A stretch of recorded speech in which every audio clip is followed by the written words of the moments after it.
Welcome to Famous People, English Stories. Ready to level up your English? Here we learn through stories slow, clear, and fun. Listen, relax, and enjoy the journey. Introduction: The English Fluency Mystery. Have you ever watched a movie in English and understood almost everything, but then, when someone asks you a simple question like, "How was your day?" you freeze? You try to speak, but the words feel stuck. You understand, but you can't respond. It's like you're trapped behind a glass wall. You can see everything, but you can't reach through and grab the words you need. If this sounds familiar, you're not alone. In fact, this is one of the most common problems English learners face all over the world. And it's incredibly frustrating. Many people study English for years, pass listening tests, even enjoy English YouTube videos, but when it's time to speak, silence. So what's really going on here? Why can you understand English but can't speak it? That's the mystery we're going to explore today. But let me tell you something right now, it's not your fault. It's not because you're not talented, and it's definitely not because you're bad at languages. The truth is, English fluency is like a puzzle, and if even one piece is missing, you can feel stuck for years. But once you understand why this happens, and how to fix it, you'll finally unlock your voice. In this video, we're going to open this topic in a way you've never seen before. We'll explore the science of how your brain learns languages, the psychology behind speech anxiety, and the practical techniques that fluent speakers use, even if they were once shy, quiet, or completely stuck like you. You'll also learn the difference between passive and active vocabulary, why speaking is like using a muscle, and how your habits, fears, and even your native language are secretly shaping your English voice. We'll use clear examples, short metaphors, and simple explanations. And any time we use a difficult word, I'll explain it right here, like a personal coach guiding you through. Let me give you a taste of what's ahead with this simple image. Imagine your English knowledge is like a toolbox. You've been collecting tools, words, grammar rules, phrases over the years. But every time you want to build something, a sentence, a response, a conversation, you look into the box and feel lost. You know the tools are there, but you don't know how to grab the right one fast enough. This is the gap between understanding and speaking. And our mission today is to build a bridge over that gap. By the end of this video, I want you to feel clear, confident, and curious, clear about why this problem happens, confident that you can solve it, and curious enough to try new methods that actually work. Fluency is not magic. It's not luck. It's a process. And the good news? You're already halfway there. Because the fact that you understand English means your brain already knows the language. It just needs the right strategies to unlock the part that lets you speak. So if you've ever said to yourself, "I understand English, but I can't speak," this video is made for you. Let's begin the journey from silence to speech. Chapter 1: Input versus Output, the Language Trap. Let's start with something simple but powerful, the difference between input and output. These two words explain a lot about your fluency problem. Input means the language you receive. Listening to a podcast, watching a movie, reading an article, those are all examples of input. You're taking in English. Output, on the other hand, means the language you produce. Speaking, writing, answering questions, these are all output. You're using English to express your own thoughts. Now here's the trap. Most English learners spend 90% of their time on input and almost none on output. That means your brain is collecting a huge amount of information, but it doesn't get enough chances to practice using that information. You understand the movie. You understand the textbook. But when it's your turn to speak, nothing comes out. It's like watching hours of cooking videos but never touching a frying pan. You know how the chef makes the dish. You understand the recipe. But if someone gave you the same ingredients and asked you to cook, you'd probably panic. Why? Because understanding is not the same as doing. This is what I call the language trap, believing that understanding English will naturally lead to speaking English. It won't. At least not without the right kind of output practice. Let's look at it from another angle. Your brain is like a sponge. It soaks up a lot of English input. You hear the word recommendation, eventually, awkward, and you know what they mean when you read or hear them. But that doesn't mean your brain has stored them in a place that's easy to access when you're speaking. For speaking, your brain needs to create fast, automatic connections. And those connections only form through output, by actually using the words aloud. This is why language learners often feel shocked when they can't say words they understand perfectly. It's not memory loss. It's a lack of output training. Now, you might be wondering, but isn't listening important? Absolutely. You need input. But it has to be active input, the kind that leads naturally into output. Just watching Netflix silently or reading articles without repeating anything won't help you speak. Here's an idea to help you shift from input to output. Try this. After watching a short video in English, pause and summarize what you just saw. Out loud. Just for yourself.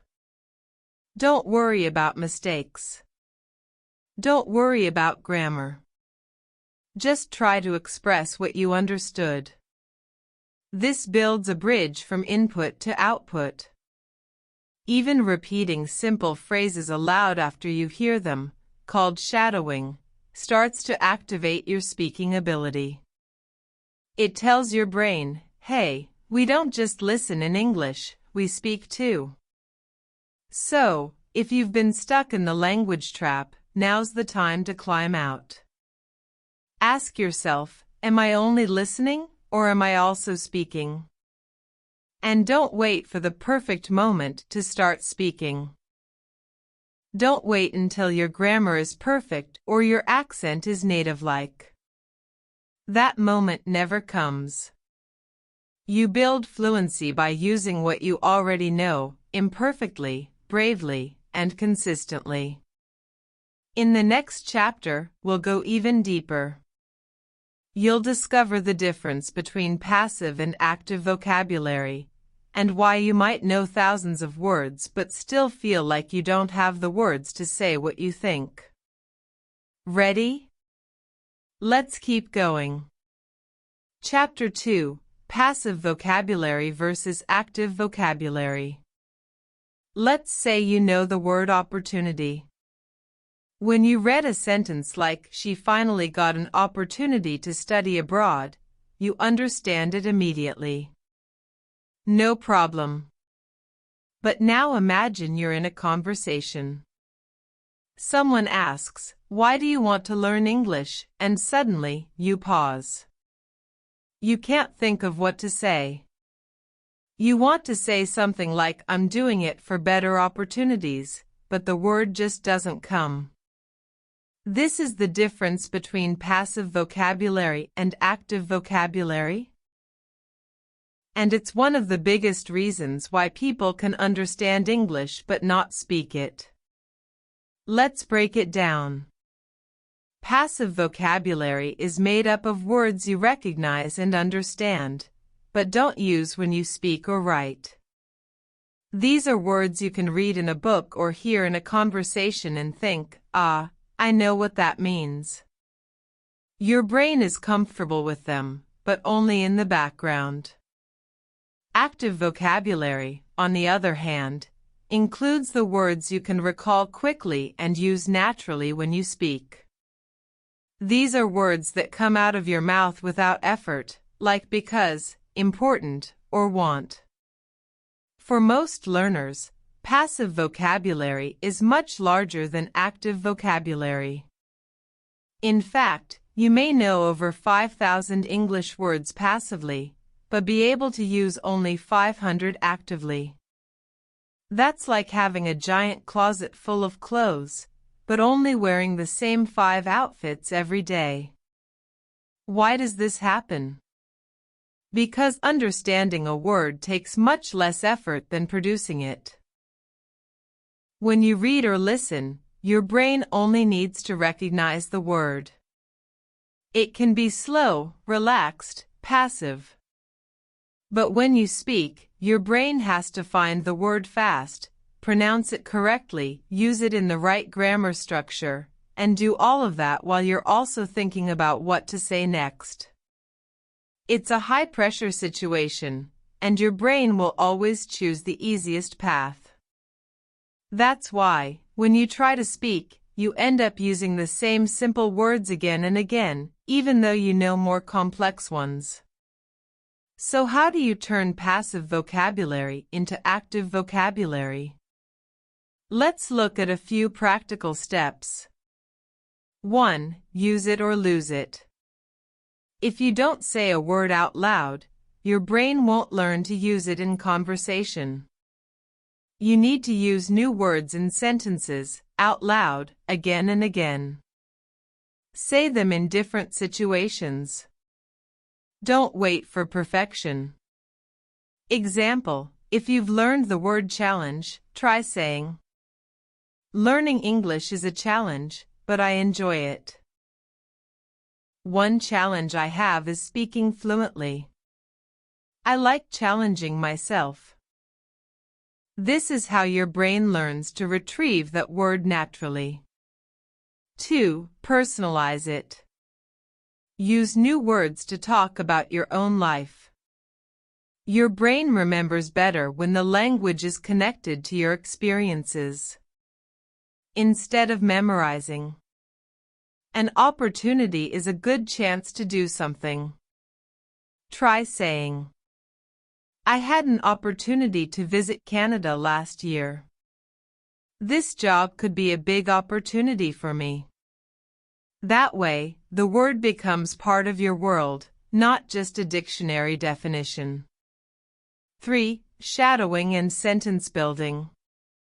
When you hear a sentence, repeat it out loud. Then change it slightly to fit your own life. This activates your memory and creates patterns in your mind. Original sentence. He finally achieved his goal. Your version. I finally achieved my goal of speaking to a native speaker. I haven't achieved that goal yet, but I'm trying. You don't just know the word, you're owning it. 4. Spaced repetition with output. Apps like Anki or Quizlet are great for reviewing vocabulary, but don't stop at recognition. Say the words. Use them in sentences. Quiz yourself out loud. This extra step makes the word real. Building your active vocabulary is like training a muscle. At first, it feels hard. You pause, you forget, you doubt. But with repetition and personalization, you'll soon find that more and more words come naturally when you speak. And remember this, fluency isn't about knowing 10,000 words. It's about being able to use 1,000 of them with confidence and flexibility. In the next chapter, we'll explore something that blocks even the most prepared learners: fear. The fear of making mistakes, of sounding silly, of being judged. You'll learn how perfectionism is secretly holding your voice hostage, and how to finally let go. Ready to break that wall? Chapter 3: Fear, Perfectionism, and Mental Blocks. You've studied English. You've listened to podcasts. You've memorized vocabulary. And yet, when it's time to speak, your mind goes blank. You feel a strange pressure in your chest. You hesitate. Maybe your voice shakes. And finally, you either say something very simple or nothing at all. This chapter is about something deeper than language. It's about the invisible enemy of fluency: fear. Fear is a natural part of learning to speak a new language. But if you don't face it, it quietly controls your voice. Let's look at what kind of fear we're talking about. Fear of making mistakes. Fear of being judged. Fear of not sounding smart. Fear of mispronouncing words. Fear of not finding the right words fast enough. This fear creates mental blocks. You might know the word you want to say, but your brain won't give it to you in the moment. It's like your mind puts up a do not speak sign. You freeze, not because you don't know English, but because you don't feel safe using it. Now let's add another layer: perfectionism. Many learners believe they must speak perfectly to be understood. They want every sentence to be grammatically correct, every pronunciation to sound native, every idea to be clear and clever. But here's the truth: perfection is the enemy of fluency. When you chase perfection, you stop taking risks. You wait. You overthink. You listen more than you speak. You focus on what you can't say instead of what you can say. Fluency doesn't come from perfect grammar, it comes from frequent, fearless practice. Let's take a simple example. You want to say, "If I had known about the meeting, I would have joined." But in the moment, your brain panics. You're not sure about had known or would have. So, you say nothing.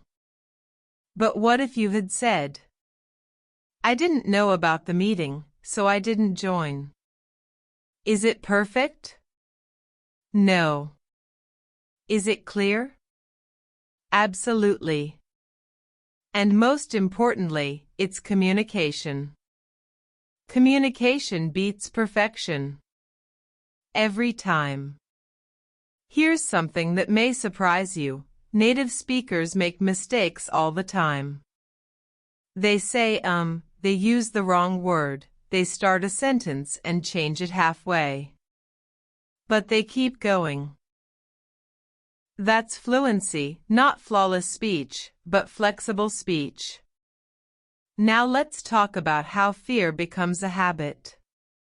Every time you avoid speaking, your brain learns something: speaking is dangerous. And every time you force yourself to speak, even badly, your brain learns the opposite: speaking is safe. So how do you break the cycle? 1. Change your goal. Stop aiming to speak perfect English. Start aiming to connect and express.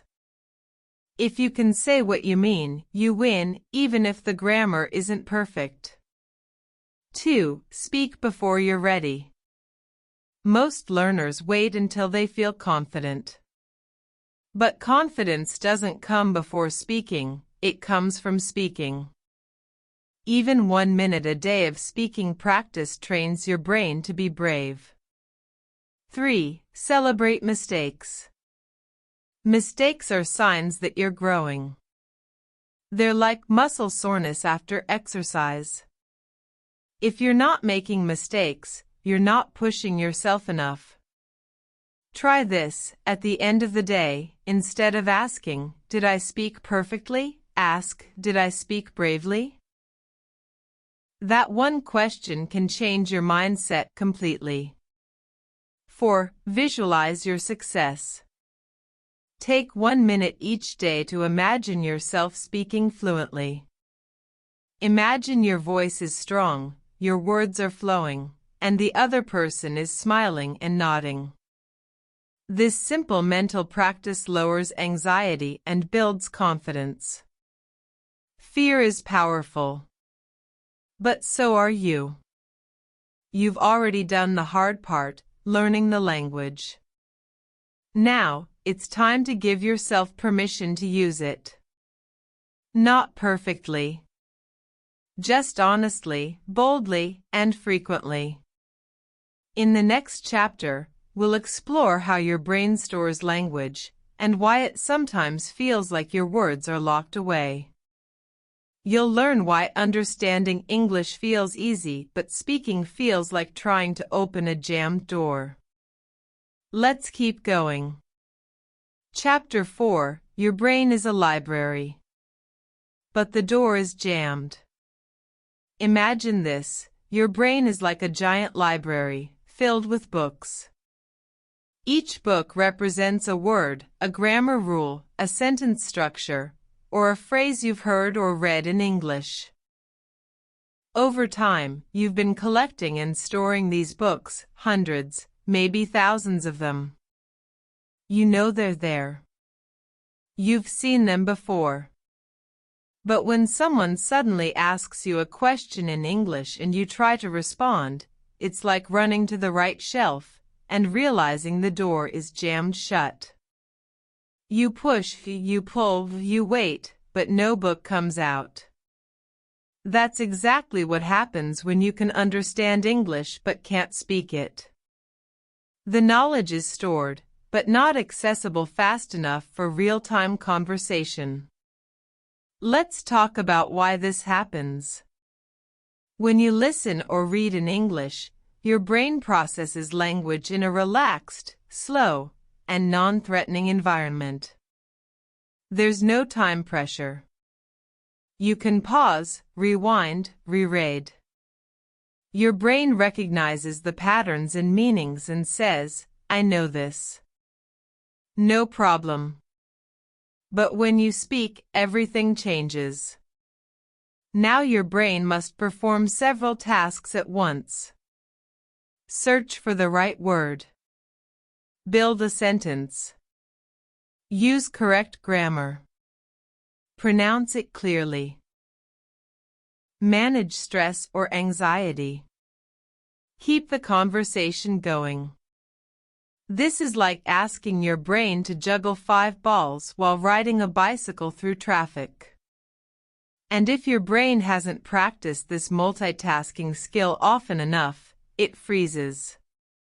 You know the words, but they stay stuck on the shelf. Why? Because understanding is stored in a part of the brain that works differently from speaking.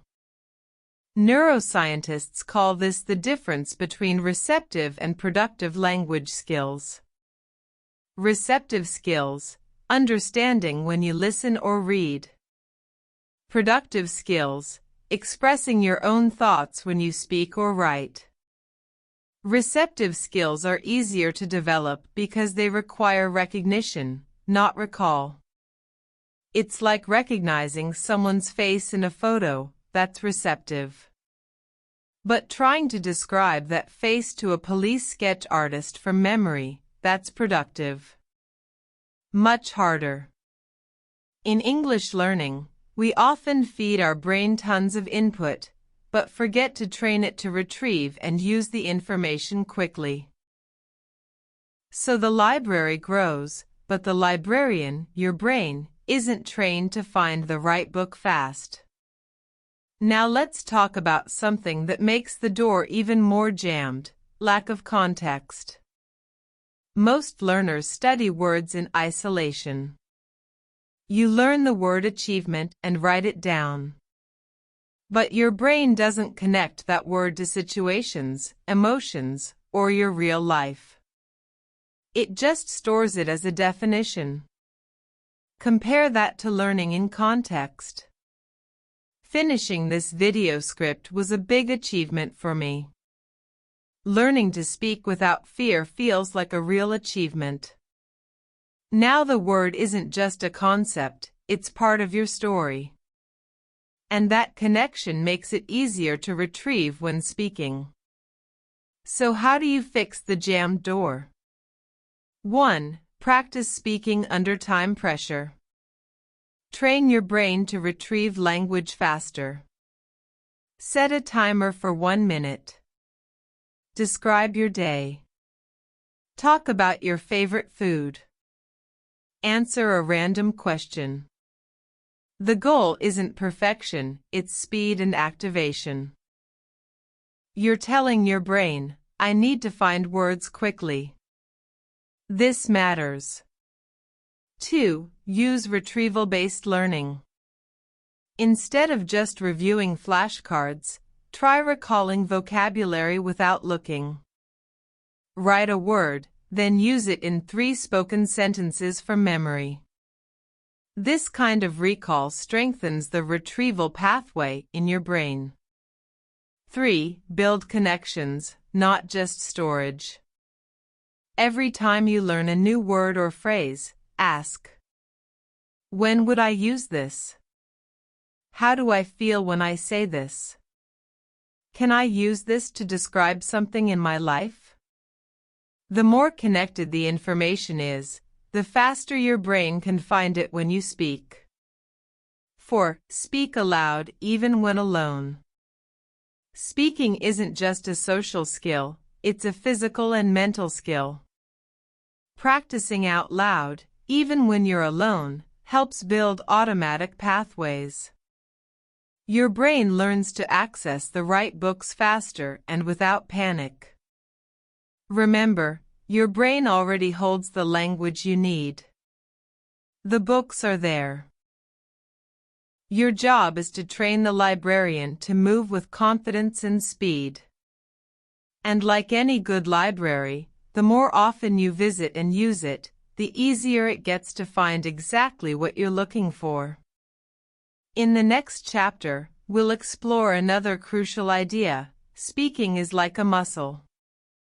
And if you don't use it often enough, it gets weak, even if you know exactly what it should do. Let's dive in. Chapter 5: Lack of speaking practice, the missing muscle.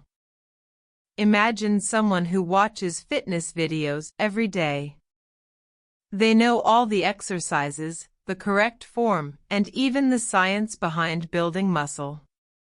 But here's the twist: they never actually work out. They just watch.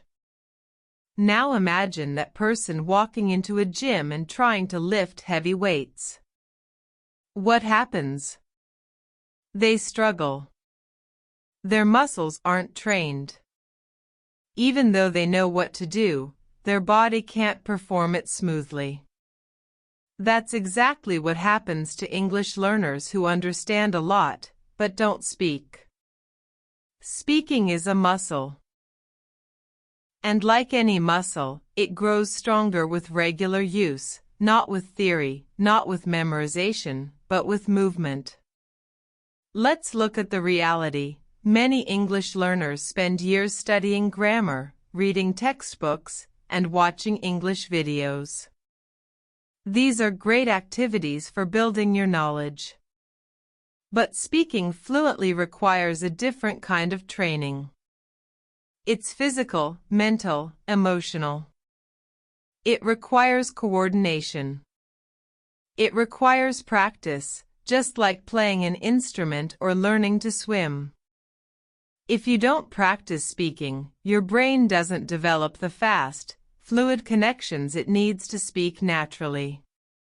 It's not enough to know how to form a sentence. You have to train your mouth, your breath, your rhythm, to actually produce the sentence in real time. Here's the good news. You don't need to be in an English-speaking country. You don't need to be in a classroom. You don't even need a conversation partner every time. But you do need to practice consistently. Why is speaking practice so often ignored? There are a few common reasons. Lack of time. People say, "I'm too busy." But even 5 minutes a day can make a difference. No one to talk to. Learners wait for a native speaker to appear. But the truth is, you can start speaking to yourself right now. Fear of mistakes. Many people avoid speaking until they feel ready. But readiness doesn't come before speaking, it comes from speaking. Misunderstanding fluency. Some believe that just understanding English will eventually lead to speaking. But fluency isn't a passive result. It's an active skill. Let's look at some simple techniques to train your speaking muscle, even without a teacher or partner. 1. Talk to yourself out loud. This may feel strange at first, but it's powerful. Talk about your plans for the day. Describe what you see. Explain your opinion on a topic. The goal isn't perfection, it's activation. Example. Today I need to finish a report, go to the store, and cook dinner. I'm feeling a little tired, but I'll try to stay productive. This kind of daily monologue teaches your brain to connect ideas, find vocabulary, and express thoughts fluidly. 2. Use voice recording. Record yourself speaking on different topics. Then listen back. This gives you honest feedback. You'll hear which words you repeat too often, where you pause, and how your pronunciation sounds. Over time, you'll notice progress. And that builds confidence. 3. Shadowing technique. Listen to a short audio clip or video in English. Then repeat it immediately, mimicking the speaker's rhythm and intonation. This builds the muscle of automaticity. Your brain and mouth begin to work together, almost like a reflex. 4. Join speaking challenges. There are many free or low-cost speaking challenges online. These give you topics, daily goals, and even community support. It's a great way to stay motivated. 5. Practice thinking in English aloud. Instead of translating from your native language, try forming your thoughts directly in English. Start small. I'm hungry. It's raining again. I don't feel like working today. Then build complexity. I wonder if it'll stop raining before 5 p.m. I'd like to go for a walk later. Thinking in English aloud turns passive understanding into active speech. The key idea here is that you must treat speaking as a skill, not as a test. Just like you wouldn't expect to play piano after only reading about it, you can't expect to speak fluently just because you understand the language. You have to train the muscle. And the best part? This is one of the easiest muscles to build, because you don't need equipment, a gym, or even an audience. You only need your voice, your time, and your willingness to be imperfect. In the next chapter, we'll explore one of the biggest obstacles to fluency, thinking in your native language while trying to speak English. This invisible habit slows you down, blocks your words, and keeps you trapped in hesitation. But there's a way out. And we're going to walk through it together. Let's move on. Chapter 6: Thinking in Your Native Language. Have you ever had a sentence in your head in your native language, and then tried to translate it word by word into English, only to get completely stuck? Maybe you weren't sure about the correct grammar, or you forgot a key word, or what you said just didn't sound right. That's the experience many learners go through, and it's because they're trying to speak English using their native language logic. This is one of the biggest hidden barriers to speaking fluently. And it's also one of the least discussed. Let's start by understanding this simple truth. You can't speak English fluently if you're constantly translating. Why? Because translation is slow. Your brain has to think of what you want to say in your native language. Break it down into small parts. Translate each part into English. Reconstruct the sentence. Check for grammar or mistakes. Then finally speak. By the time you do all of that, the moment has passed. You lose confidence. You feel frustrated. And most likely, you say nothing or give a very short, simple answer. Think about how children learn language. They don't translate. They absorb. They associate sounds with actions, feelings, images, and situations. That's why their speech becomes automatic over time. They're not using another language as a bridge. Now, of course, you're not a child, and you already have a strong first language. That's not a problem. In fact, it's a strength if you know how to manage it.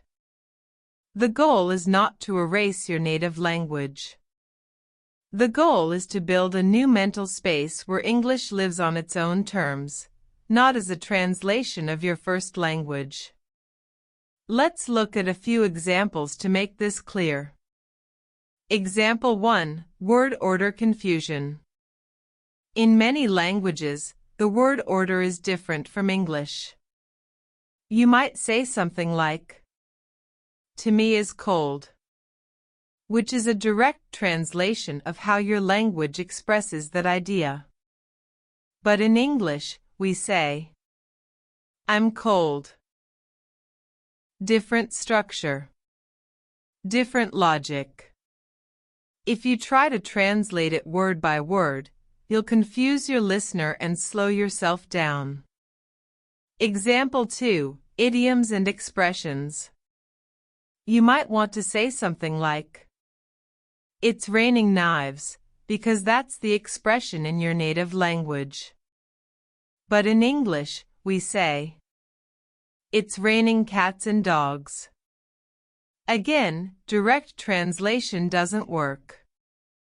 You need to think in English to find the right phrase. Now let's talk solutions. How can you train your brain to stop translating and start thinking in English? 1. Use images instead of words. When you learn a new English word, don't connect it to your native word. Connect it to an image, an action, or a situation.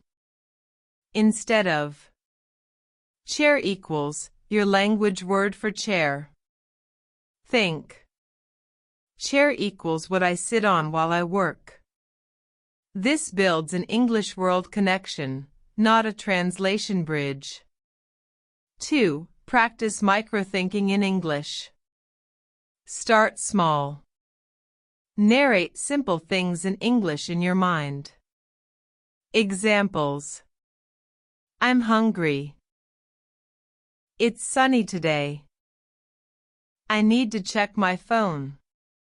Then increase complexity. I'm trying to stay focused, but I keep thinking about lunch. You're slowly building a habit of thinking in English sentences, not translating from your own language.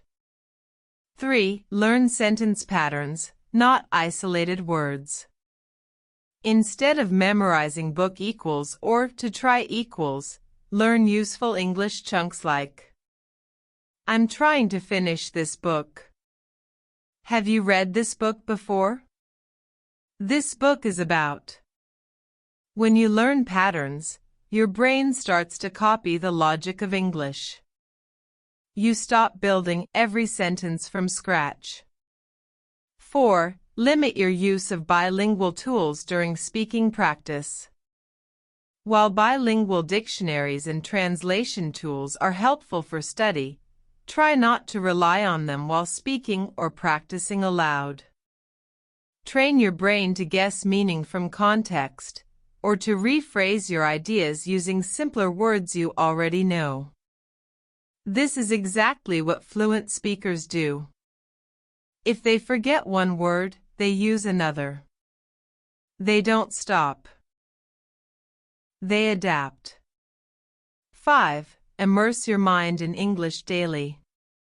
You don't need to travel, but you can create a mini English world through English podcasts, English YouTube channels, audiobooks, speaking to yourself aloud, changing your phone settings to English, reading short stories or graded readers.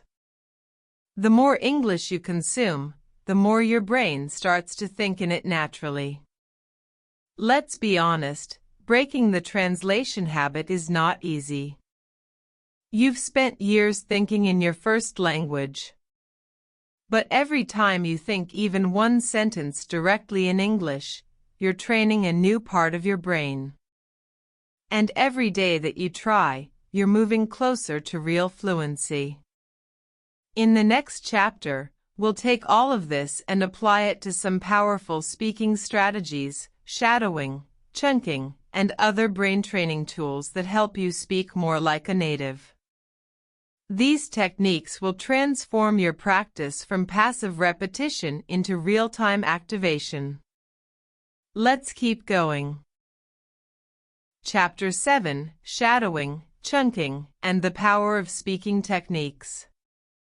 By now, you understand why so many learners can understand English but struggle to speak it. Your brain knows the language but hasn't yet mastered how to use it actively.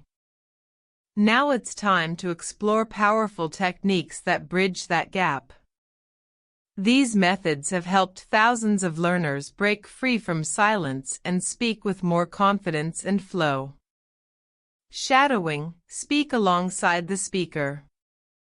Shadowing is a technique where you listen to spoken English and immediately repeat it out loud, almost like you're the shadow of the speaker, mirroring their words, rhythm, and intonation. Why does shadowing work? Because it trains your brain and mouth to move together as a team. Instead of translating or thinking about grammar, you copy the natural flow of English. This builds what scientists call automaticity, the ability to produce language quickly and without effort. Here's how to try it. Choose a short audio clip, ideally 30 seconds to 2 minutes. Listen once for meaning. Play it again and try to speak exactly as you hear it, matching the speaker's speed and tone. Don't worry about mistakes. Focus on rhythm and flow. Repeat several times until it feels natural. Shadowing activates your speaking muscles and your listening skills simultaneously. It's like a full workout for your English brain. Chunking, learn language in meaningful pieces. Language isn't just a random collection of words. It comes in chunks, natural groups of words that native speakers use without thinking. For example, how are you? I don't know. at the end of the day. Could you please? When you learn English chunks instead of individual words, your brain learns ready-made building blocks. This reduces the effort of assembling sentences word by word. Try this. When you hear a new phrase or expression, write it down. Practice saying the whole chunk aloud. Use it in different situations. Notice how native speakers use these chunks in conversations or movies. Using chunks improves your fluency because your brain retrieves whole phrases quickly, without starting from scratch. Combining shadowing and chunking. Imagine you're shadowing a dialogue from a movie. Instead of repeating word by word, focus on repeating meaningful chunks. This will improve your natural speaking rhythm and help you internalize common expressions. For example, instead of repeating, "I don't know what to say," try shadowing the chunk, "I don't know what to say." Other powerful speaking techniques. Speak aloud reading. Read English texts aloud daily. This helps train pronunciation and fluency. Choose material that matches your level, like graded readers or simple news articles. Question and answer practice. Ask yourself questions and answer them out loud. For example, question: what did you do yesterday? A. Yesterday, I went to the park and read a book. This prepares your brain for real conversations. Record and compare. Record yourself speaking. Then listen and compare with native speakers. Notice differences in pronunciation, intonation, and speed. Try to improve little by little. Use fillers and pauses.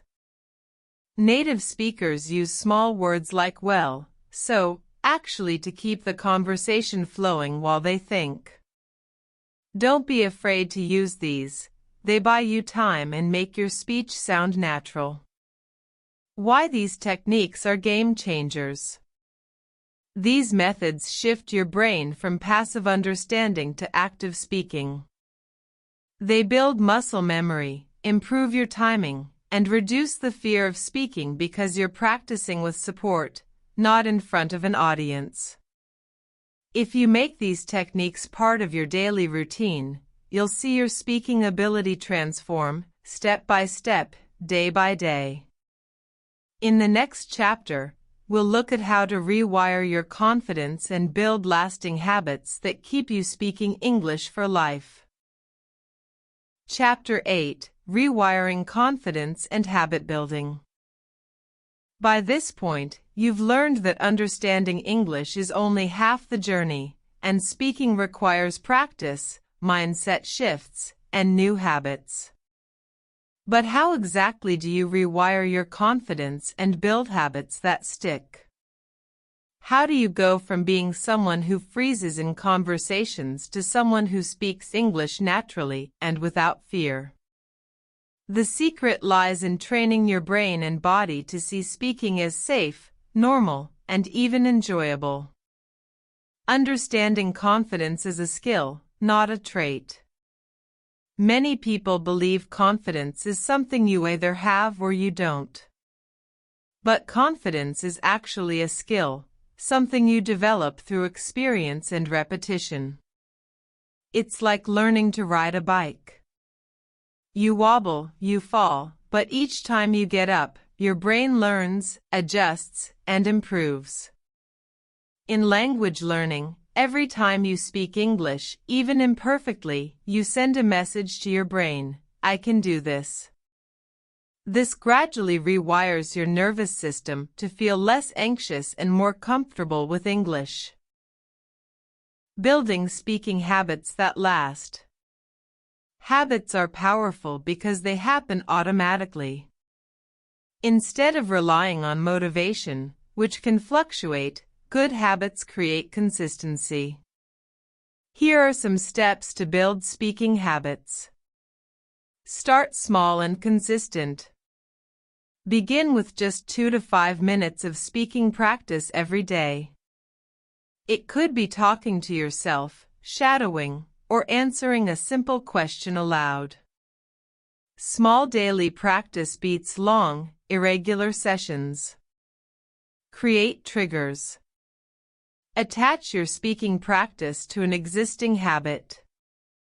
For example, practice shadowing while drinking your morning coffee or describe your plans while brushing your teeth. This makes it easier to remember. Track your progress. Use a journal or app to note what you practiced, how long, and any improvements.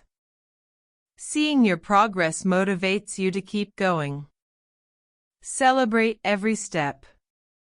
Don't wait for perfect fluency to celebrate. Every word spoken, every minute practiced is a victory.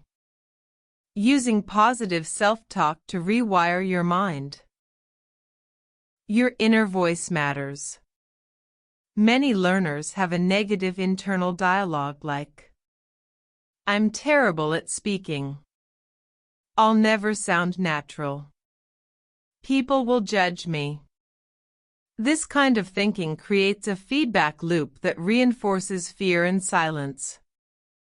Instead, practice positive self-talk. I am improving every day. Mistakes help me learn.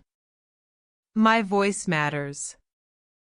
Repeat these affirmations daily, especially before speaking practice or real conversations. Visualization and mental rehearsal. Athletes use visualization to prepare for competition. You can use the same technique for speaking English. Take a few minutes each day to imagine yourself speaking English confidently. Having smooth conversations. Expressing your ideas clearly and calmly. This mental rehearsal sends signals to your brain that speaking is safe and achievable, reducing anxiety when it's time to actually speak. Build a supportive environment. Surround yourself with people and resources that encourage your speaking journey. Join language exchange groups or online communities. Find a speaking partner or tutor. Follow English-speaking channels that motivate you. Avoid environments that mock or criticize your efforts. Make speaking fun and meaningful. Finally, find ways to make speaking English enjoyable. Talk about topics you love. Tell stories about your life. Share opinions on movies, music, or hobbies. Record yourself and listen back like a fun game. The more pleasure you get from speaking, the more you'll want to do it. Final thought. Fluency is a marathon, not a sprint. It takes patience, courage, and consistency. But with the right mindset and habits, you can change the way your brain and body respond to English. Remember, every time you speak, you're rewiring your confidence and building a stronger, more fluent you. In our conclusion, we'll wrap up these ideas and give you a simple roadmap to start your journey from understanding English to speaking it naturally and confidently. Conclusion: from silence to speaking, a new mindset. We've taken a deep dive into one of the most common and frustrating challenges English learners face: understanding English perfectly but struggling to speak it. Now, after exploring the reasons behind this gap and practical ways to overcome it, it's time to pull everything together and open the door to your fluent voice. Why understanding isn't enough. Understanding English is an incredible achievement. It means your brain has already done the heavy lifting of decoding sounds, meanings, and grammar. But fluency, the ability to speak comfortably and naturally, requires more than just understanding. It demands action, courage, and consistent practice. Remember, your brain is like a vast library full of knowledge. The problem is not that the books don't exist. The problem is that the door to the shelves is stuck. Speaking fluently means training your brain to open that door easily and quickly. The key takeaways: balance input and output. Don't just listen and read, actively speak and write. Speaking activates different parts of your brain and builds real fluency. Turn passive vocabulary into active vocabulary. Use new words aloud in sentences and in your life. Make them your own. Face your fears and release perfectionism. Mistakes are part of the journey. Speaking imperfectly is better than silence. Train your speaking muscle. Practice regularly, even if only a few minutes a day, to build automaticity and confidence. Stop translating. Learn to think directly in English by using images, sentence patterns, and context instead of word-for-word translation. Use effective techniques. Shadowing, chunking, speaking aloud, and self-recording are powerful tools to build fluency. Build confidence and habits. Treat confidence as a skill. Use positive self-talk, visualization, and make speaking practice a consistent daily habit. Your journey starts today. Fluency is not a distant dream. It is a process you can start right now. The key is to take small, consistent steps every day. Speak aloud, even if it's just a sentence or two. Embrace mistakes. Celebrate progress. And trust that your voice will grow stronger. Imagine yourself 6 months from now, speaking English with ease, joining conversations without hesitation, and expressing your ideas clearly. That future is possible. And it starts with what you do today. A simple roadmap to begin. Spend 5 minutes each day speaking out loud about your day or a topic you like. Practice shadowing short videos or audio clips. Learn and use new chunks or phrases daily. Replace self-criticism with positive affirmations. Think in English. Try to stop translating word by word. Record your voice once a week and notice your improvement. Every step forward breaks down the invisible wall between understanding and speaking. Thank you for joining this journey. Now, it's your turn to speak. Remember, your voice is waiting to be heard. The door is there. Let's open it together, one word at a time.